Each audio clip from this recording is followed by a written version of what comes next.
మీకు ఒక మంచి ఉదాహరణ తెలియజేస్తాను. ఒక అన్ని అర్హతలు కలిగిన వ్యక్తిని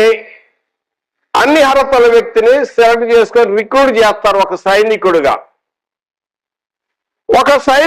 రిక్రూట్ చేసినప్పుడు ఆ రిక్రూట్ కి ట్రైనింగ్ ఇవ్వటానికి అనేక మంది ఇన్స్ట్రక్షన్స్ ఉంటారు.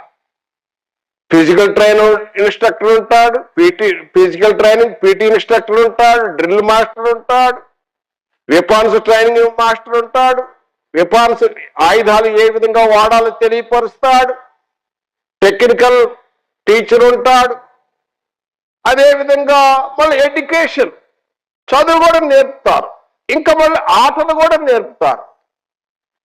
అదేవిధంగా ఇది ఆత్మ సంబంధమైన సైనికుడు. ఇది అందుకని ఉదాహరణ తీసుకున్నాను. పౌలు గారు అనేక సైనికుడు మాదిరిని చెప్తా ఉంటాడు. క్రీస్తు యేసు యొక్క మంచి సైనికుడు నీవుతో నాతో కూడా శ్రమ అనుభవించు తిమోతి అంటాడు.